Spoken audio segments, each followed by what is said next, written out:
about 1984, sometime around then in the summer, I used to go to La Jolla a lot to shoot. I was shooting in LA, and it just was a blast to go there. There was a bookstore there called Bird Rock Bookstore, and I found a book that just blew me away. Lady, Lisa Lyon by Robert Mapplethorpe. It changed everything for me. Everything.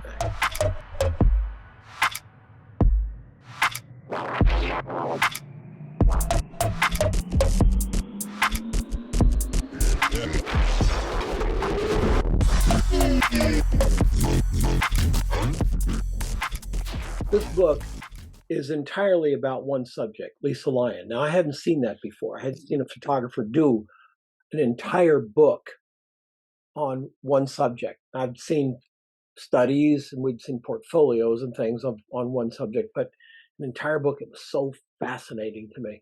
Robert Mapplethorpe's work is absolutely astounding in this book. Just incredible. Everything I was trying to do in photography, Robert Mapplethorpe was doing already. A natural look, black and white with very clean whites and clean blacks. And it was just fascinating for me to see it. I'll show you a couple shots. We've got the cover here. Lisa Lyon's on the cover. Lisa Lyons was a bodybuilder, probably the first famous woman's bodybuilder. And Mapplethorpe shot her in all manners of costumes, situations. I have to be very careful. Some of the costumes and situations may be a little unsafe for YouTube, but nonetheless, this just so intriguing. Everything I wanted to see in photography, everything. Two more spreads here. Just incredible. One of the things that Mapplethorpe would do is he would print his images through a black dot filter. And what that did was it let the highlights pass through sharp, but it disturbed the shadows. It blurred them, it diffused the shadows.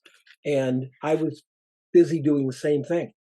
I did not even realize it. Another spread. He is one of the great photographers from the last century. He died too young. He died well before he even fulfilled the promise that he had, because he was a great photographer. And let's take a look at some of his images and see what we got here. I had just gotten my 2¼ camera, my Hasselblad, and was just, having a lot of fun with medium format.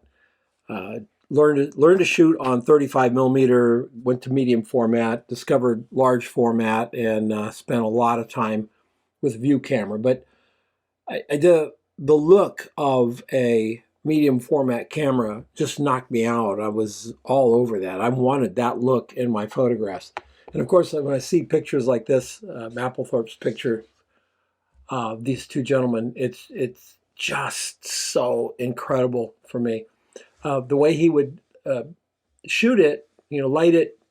I don't know what he was using. I believe they were umbrellas at the time, the first generation of umbrellas that they were using. But look at how he brings the two heads together here. The noses in perfect alignment, the lips in perfect alignment, the eyes in perfect alignment. It's just really great. And then it's surrounded by this square. And there's something about the square that just fascinates me. I just love it. And I wanted to shoot so much more 2¼ square format. That was crazy. And then about 2 years later, I decided I didn't like square, and I went to 6x7. And then when I got the 6x7, I wanted the square again. And anyway, long journey of silliness. Light, shadow, muscle form. This is all part of what Mapplethorpe was doing at the time, discovering bodies, discovering the different shapes that the human form can take, and using light and dark to make the image. Just really, really incredible stuff. Don't you love that? Got the two arms over to one side, the big curve on the shoulder down to the hip, on this side, and then the arms almost creating a shape of their own down the other side. It's just a dynamic pose. Really, really cool. As is this one, man reaching way over, arching back, huge thigh muscles here.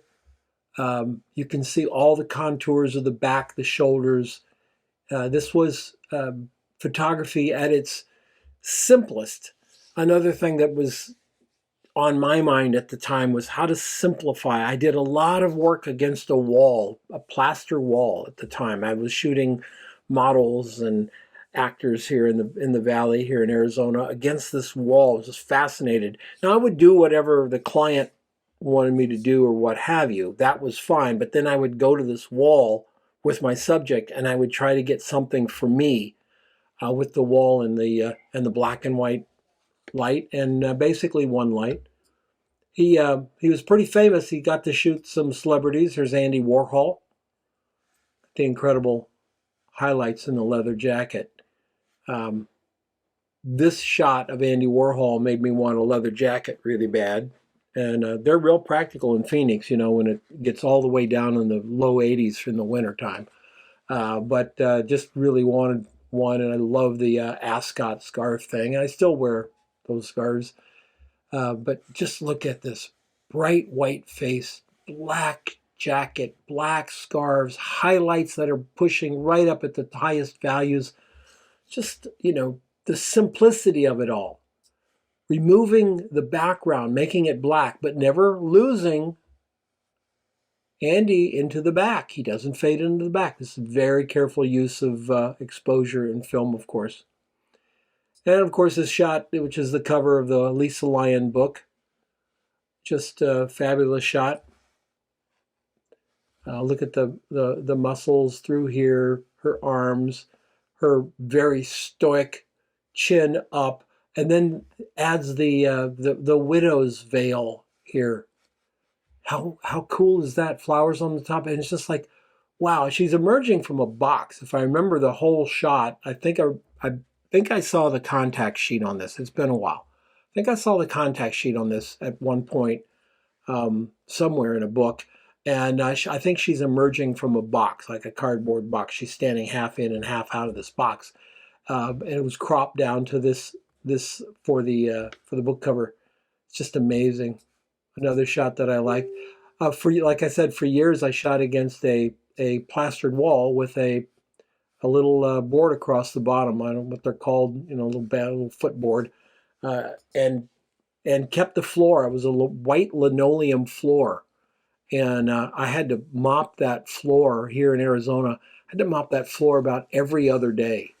It would just get brown from the dust in the studio. Oh, it's dusty old studio, and it had when the dust storms would come, it would leak and the dust would fly around inside. It was a real blast for photography. It'd keep all the cameras like in plastic. Serious, put them in big plastic tubs at the time, and just to keep them from getting sand and dirt into them. But just, you know, the kind of work, like I say, that just everything I loved about this work was the simplicity, the minimalism, just the incredible interest in the simple things, like just the musculature, just the highlights. Love the portraiture of Andy and the Lisa Lyon book. I still have it, as I showed you earlier. Still have it, still love it. It's a collector's item. I'm going to link down below because Amazon has some used copies for you if you're interested. And you should be interested. It's that good. The other thing he was known for, interestingly, from this stuff, he's also known for a lot of male erotica. We're not going to go into that because YouTube would freak. But we are going to talk about his beautiful flower series. He would be down in his studio. The story that I was told was that he was very much a night owl. He would sleep all day and then shoot all night down in the studio and just shoot these lilies and flowers. Look at this. Look at this beautiful line here. These are prints that are in the galleries, and you can buy these prints. They're not cheap. They're very expensive, but they're absolutely stunning. He just loved the flowers and the shapes and the curves and the texture. Look at this. Look how simple this is. It's just mind-bogglingly beautiful and simple, as is this one. Just again, very much look at the sameness, okay, between this shot and this shot. Do you see that? Simple body, white background, simple flower, black background. Everything is, there's no extra props. There's nothing else in the picture other than the subject. And the same with the gentleman I just showed you. This was one of my favorites. Look at the light up here. You can see it's hard light. I don't know if he was shooting strobe or if he was shooting hard lights, movie lights. I'm not sure it matters. But he would catch these edges. There's an entire book or two devoted to his flower photography. It's lovely. It's different. It's special. It's something I think you should be seeing. It's just incredible. Then the last flower shot I'm going to show you is this one. This is my absolute favorite Robert Mapplethorpe flower photograph. This one here. I just adore it. Look at the light. Look at it's window light coming in. It's got everything going on. Look at the leaf. Look at the light on the leaf. Holy mackerel, that's incredible.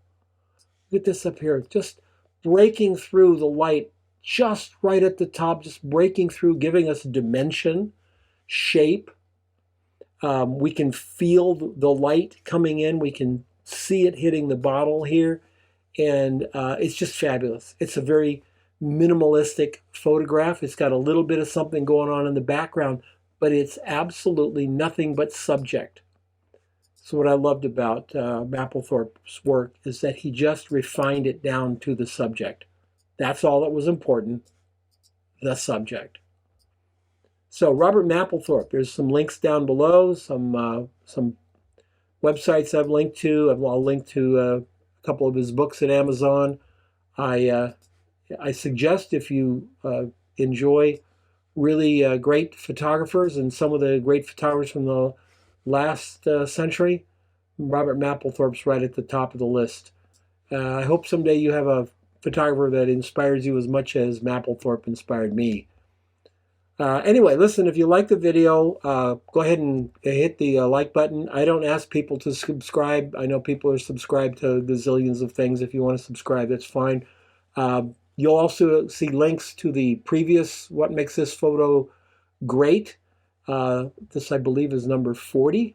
And I'm planning on doing them until I run out of photographers who inspired me. This is not a list of great photographers, ladies and gentlemen. This is a list of photographers who inspired me. It's very personal, and I literally just want to talk about what I got from them.